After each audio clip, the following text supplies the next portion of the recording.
Alhamdulillah, wassalatu wassalamu ala rasulillah. Allahu lartësuar thot: Innal ladhina qalu rabbuna Allahu thumma istaqamu tatanazzalu alayhim almalaikatu alla takhafu wa la tahzanu. Vërtet ata që thanë Zoti ynë është Allahu, e pastaj ju përmbajtën këtij besimi, ju përmbajtën fesë Allahut të lartësuar, i qëndruan fesë bindjes në Allahut të lartësuar. Në momentet e vdekjes, për ta do të zbresin me lajket e mëshirës, të cilët do të thonë: mos u friksoni për vdekjen dhe çfarë vjen pastaj. Dhe mos u piklloni për ato që i keni lënë në këtë botë. Wa abshiru bil jannati allati kuntum tu'adun. Dhe gëzojuni xhenetit që ju është premtuar. Allahu a kishte premtuar xhenetin. Nahnu awliyaukum fil hayati ad-dunya wa fil akhirah. Melajket do të thonë: ne jemi ndihmësit tuaj, ne jemi miqtë tuaj. Ju ruajmë, kujdesemi për ju orientojmë me urdhrin e Allahut në jetën e kësaj bote dhe në ahiret. Pra melajket do të jenë me këta njerëz mirë në këtë botë dhe do të jenë me ta edhe në ahiret. I ka caktuar Allahu dhe gjithçka me lajket e bëjnë me urdhrin e Allahut të lartësuar. Wa lakum fiha ma tashtahi anfusukum. Ju do të gjeni në xhenet gjithçka që dëshironi. Xheneti është vendi ku njeriu do të plotësojë të gjitha dëshirat. Nuk do ketë gjë që e dëshiron njeriu e që nuk do ta gjejë në xhenet. Wa lakum fiha ma tad'un.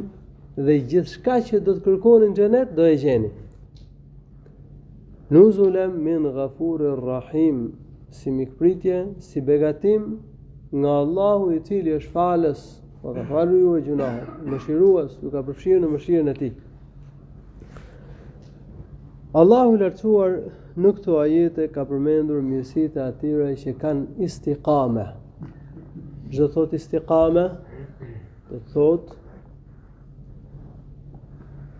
ti përmbahesh besimit. Beson Allahun dhe i përmbahesh fesë së tij. Këtë fakt e ka përmendur Allahu i lartësuar dhe në surën Ash-Shura, surën që ne po e shpjegojmë, ku thotë: "En aqimu ad-dina wa la tatafarraqu fih." Allahu ka caktuar fenë që ja porositi Nuhut, që ja shpalli Muhamedi sallallahu alaihi wasallam, me cilën porositi ose për cilën urdhëroi Musain dhe Ibrahim Musain dhe Isain, që ti përmbaheni fesë, en aqimu ad-din, ti përmbaheni fesë, ti qëndroni Islamit, të isni drejt në rrugën e Islamit. Dhe të mos përçaheni në fe. Çdo thot ti përmbahemi fesë, do më thënë, ti përmbahemi të uhidit, fjalës la ilaha illallah, të adhurojmë Allahun vetëm, mos i vëjmë shok atij asgjë, qëndrojmë larg shirkut, është e para. E dyta, ti kryejmë ibadetet me sinqeritet për Allahun dhe në përputhje me sunetin e profetit, të ruhemi nga devijimet, të ruhemi nga bidatet, ti përmbahemi rrugës së drejtë. E treta, ti përmbahemi bindjes ndaj Allahut, ti kryejmë farzet, detyrat, largohemi nga gjunahet. E katërta, ti qëndrojmë fesë deri në vdekje. Mos e lëm fen derisa të na vi vdekja. Ti jemi të qëndrueshëm në fe. Ky është kuptimi i fjalës istiqame. Dhe ata që kanë istiqame në fe, që i qëndrojnë fesë, ata do kenë gjithë ato mirësitë që i përmend Allahu subhanahu wa taala në ajetet që i citova në fillim. Mirësit më dha. Për ta do zbresin me lajket e mëshirës. Do t'i përgëzojnë me lajket e mëshirës. Ata nuk do të friksohen, ata nuk do të piklohen. Me lajket i përkrahin, i ndihmojnë me urdhër të Allahut në jetën e kësaj bote. I nxisin për mirë. Me lajket do t'jenë ndihmësit e tyre, gjithashtu dhe në jetën e varrit dhe në ahiret kur dalin para Allahut të lartësuar. Ata do kenë mirësitë e xhenetit, ku do gjejnë gjithçka që dëshirojnë, ku do të realizojnë të gjitha ato që i kërkojnë.